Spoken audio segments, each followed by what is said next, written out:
The moon, looking up at the moon, is something that's transcultural, isn't it? The new moon, the full moon, and the waning moon. Her cycle tells her life.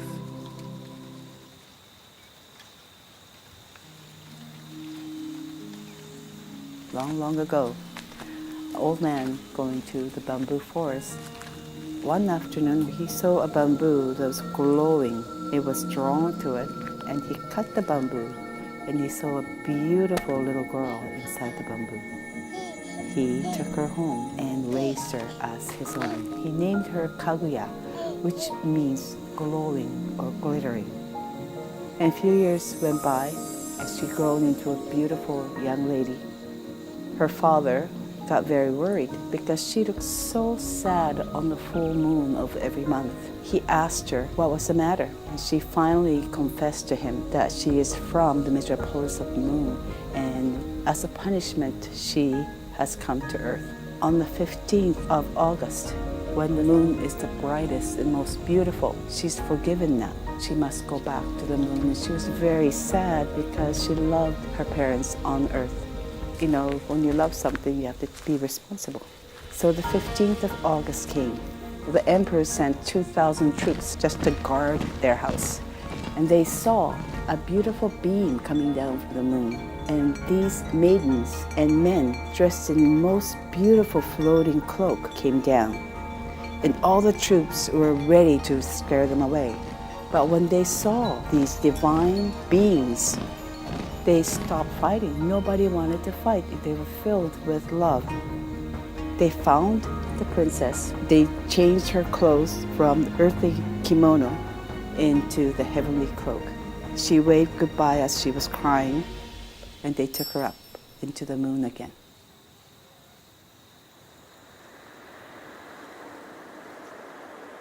Artemis takes over the function of the moon goddess. And she's very, very interesting as she develops. So there's a really interesting myth of Artemis that's associated with the nymph Callisto. It was love.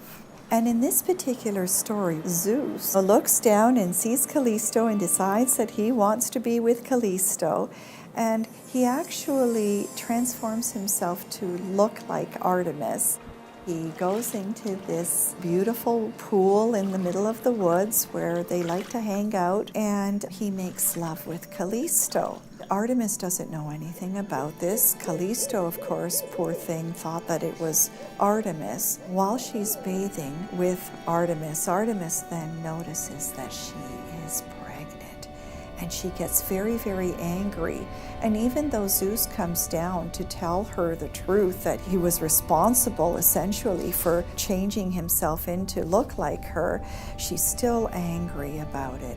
And she changes Callisto into a bear. When you become changed into an animal by Artemis, you eventually will get hunted. Zeus wants to protect Callisto and his child. You can't undo another god's actions, but what he does is he takes Callisto and he puts her up into the heavens, and she becomes Great Bear. And then her child becomes Lesser Bear. So that's why we have Callisto and Lesser Bear in our constellation, up there in the stars.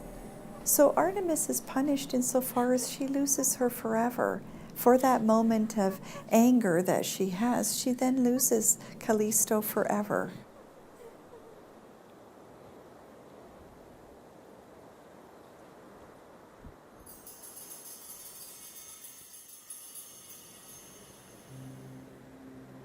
Long time ago, there was a woman. She was a sky woman, and she was pregnant. She had a husband, a good working husband, and he dug a hole really, really deep through it, and you could see the earth. It was just all covered in water. He called his wife over, and they were looking in. She was reaching to grab some roots down there, and then she fell.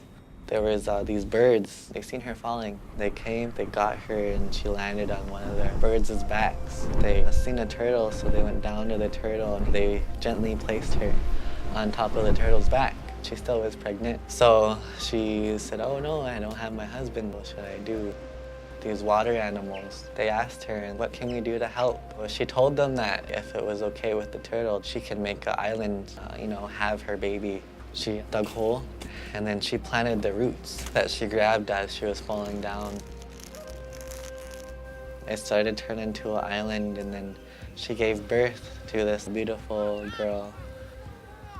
The beautiful girl, she grew up, she was lonely. This one night in her dreams, a spirit being came and visited her. He told her that he was gonna give her children, and she did have twins. But the sad part is, one was a good twin, one was a bad twin. They start fighting in the womb about who's gonna leave first. The good twin got the upper hand and she gave birth to him first, but the bad twin couldn't wait, and the bad twin came out her armpit and it killed her immediately.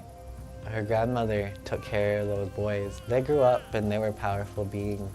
They thought the island wasn't big enough for the both of them. The grandmother got involved, and then they start fighting over her next. One twin had her arm and one twin had her other arm, and they start tugging on her. But the bad twin pulled so hard, it ripped her, and her head went flying up and went to the sky. That was how she became the grandmother moon.